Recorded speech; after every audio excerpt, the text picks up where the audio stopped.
Con el final de la política migratoria basada sobre el título 42, que permitía a las autoridades de Estados Unidos detener el ingreso de migrantes por razones sanitarias, la frontera sur pareció hacerse menos porosa. La medida fue aplicada en su momento por Donald Trump y derogada por Joe Biden y apuntaba más que todo, especialmente, a frenar las solicitudes de asilo de ciudadanos de Cuba y de Venezuela. Un grupo de legisladores demócratas de la Cámara de Representantes está exhortando al gobierno de Biden a levantar las sanciones contra estos países. Alegan que provocan una situación de desesperación económica que lleva a muchos a abandonar sus hogares bajo el riesgo de perder la vida en el trayecto.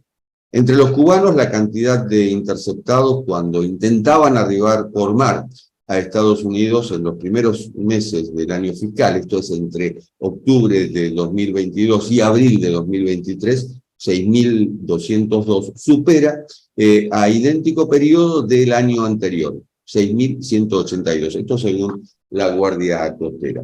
El aumento se debe, en principio, a la crisis económica, política, social que atraviesa la isla, surcada desde 21 de julio de 2021 por protestas frente a la carestía de vida, la falta de libertad, el éxodo de aquellos que se atreven a buscar un futuro mejor.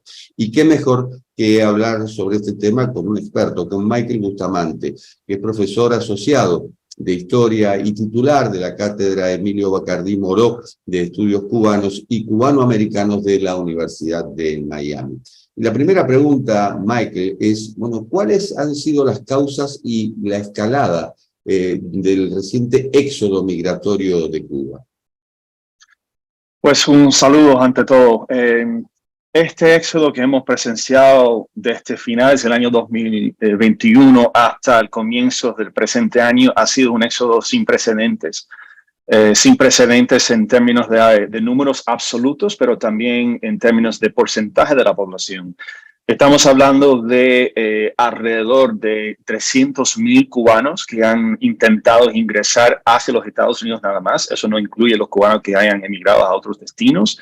Claro, es un poco difícil saber exactamente qué cantidad de esos cubanos posiblemente estaban en otras partes de la región, o sea, y quiénes son los cubanos que han emigrado directamente, pero de todas formas es un éxodo sin precedentes, ¿no?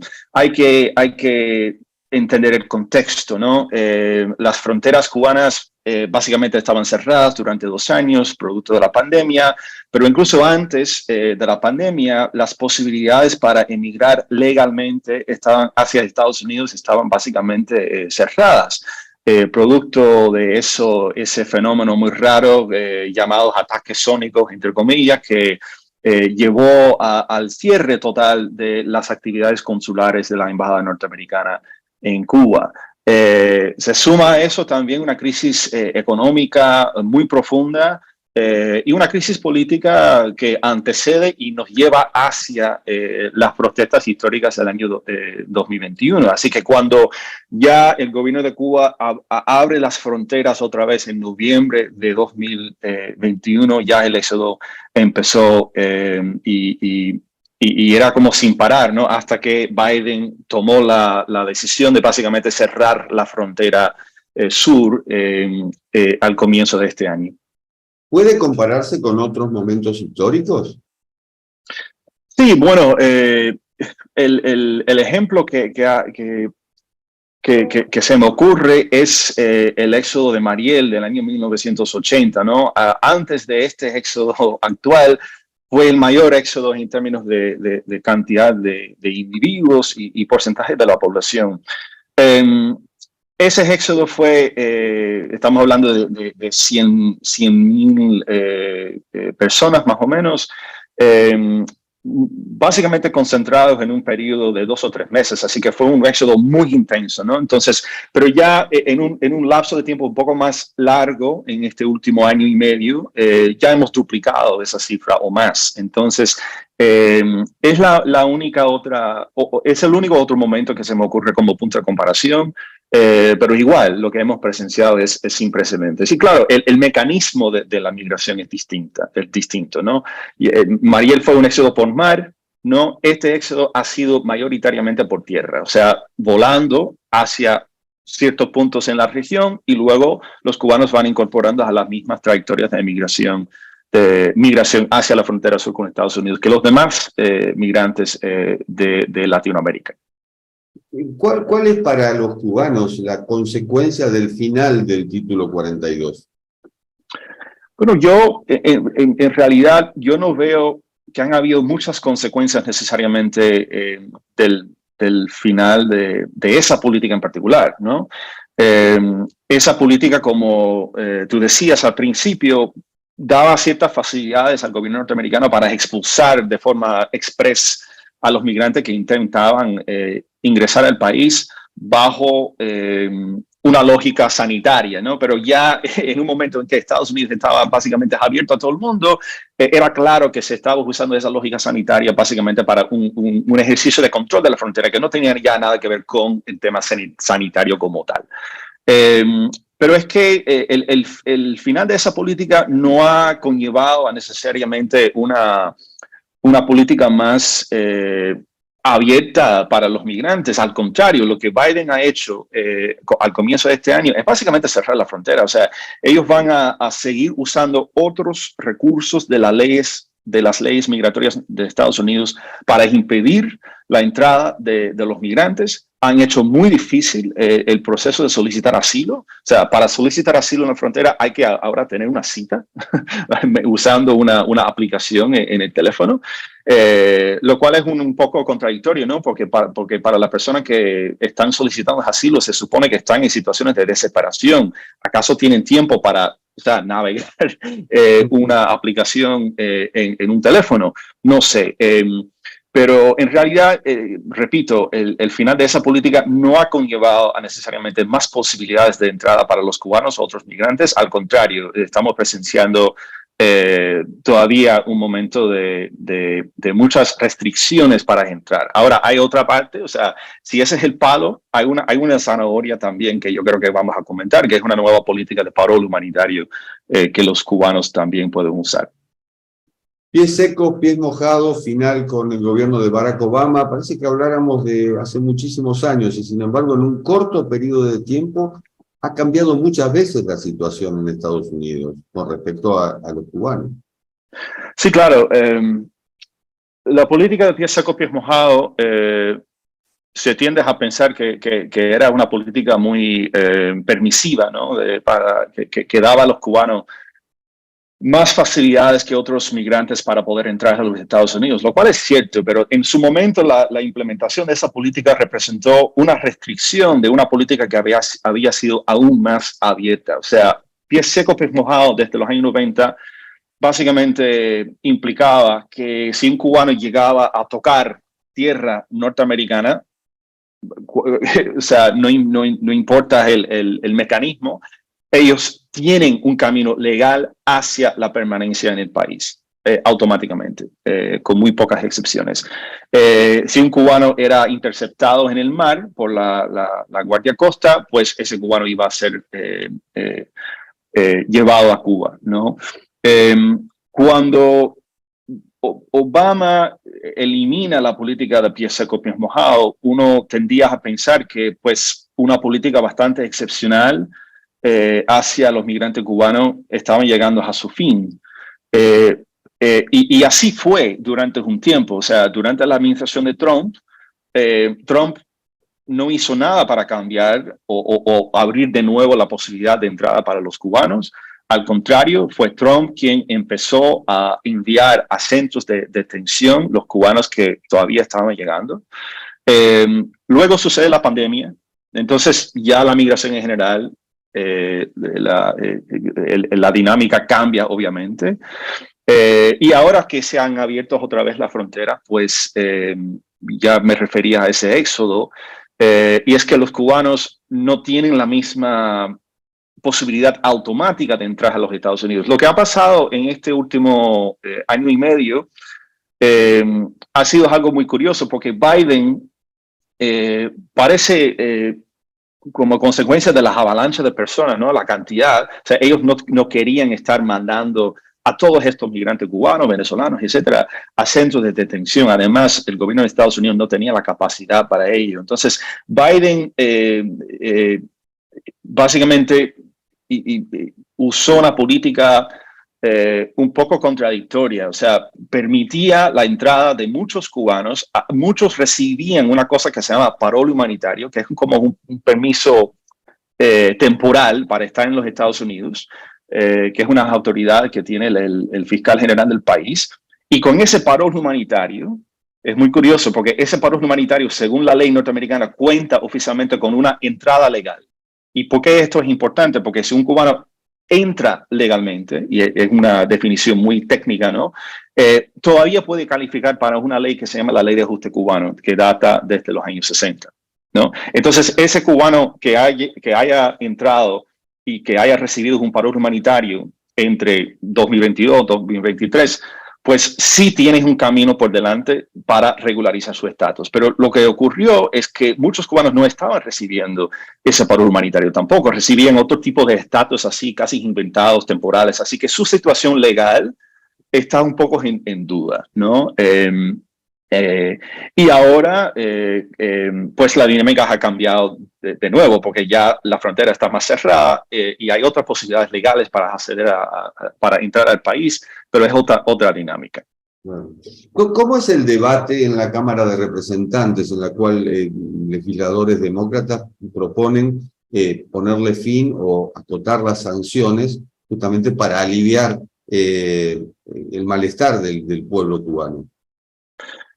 Sí, pues cada de vez en cuando surgen iniciativas legislativas para cambiar de una forma u otra las sanciones, el entramado de sanciones, porque el embargo, el bloqueo, no es una sola política realmente, es un conjunto de normas y leyes durante 60 años.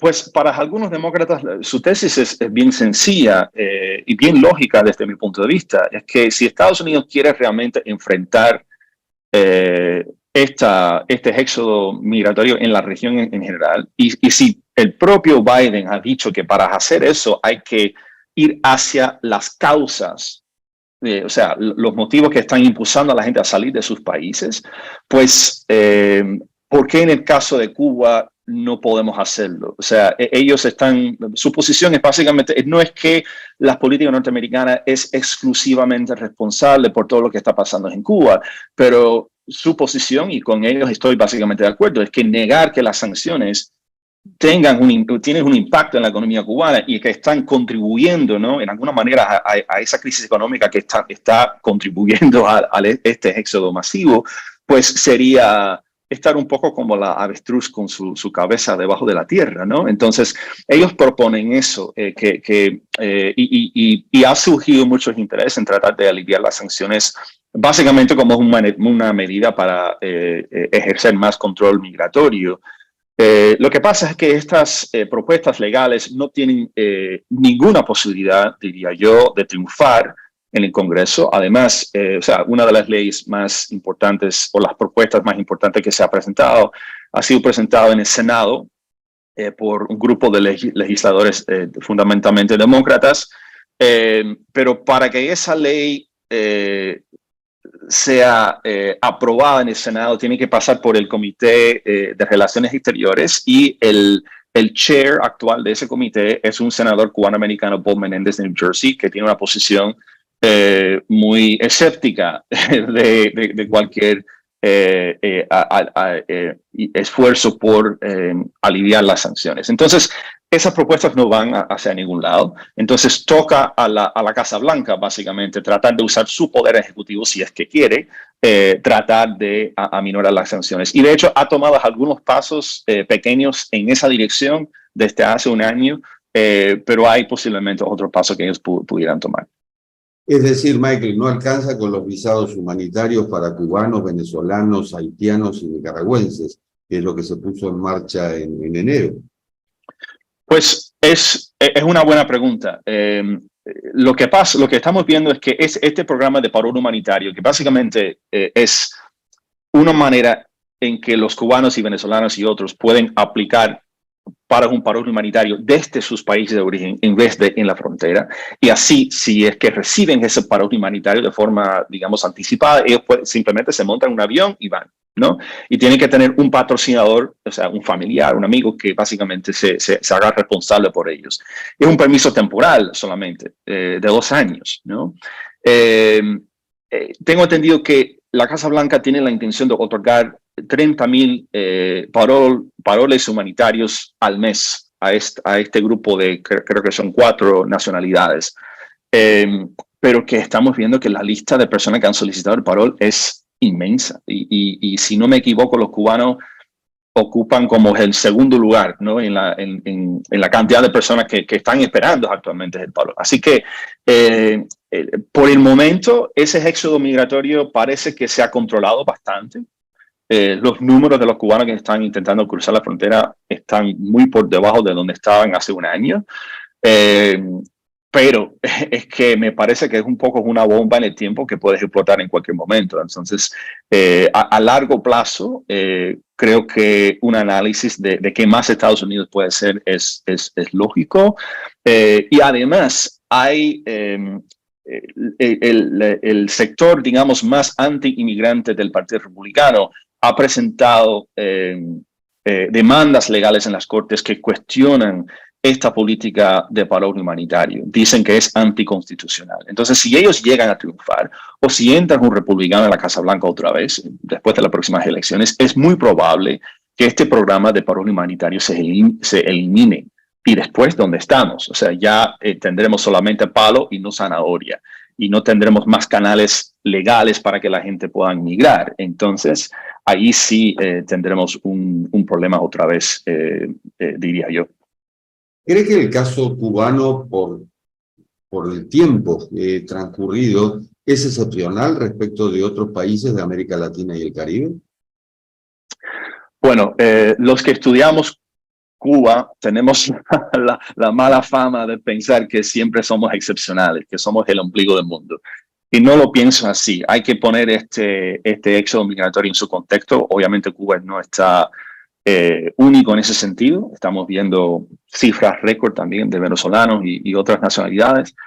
Pero en cuanto al trato legal que se le ha dado al migrante cubano en la ley norteamericana, históricamente sí, el trato ha sido excepcional.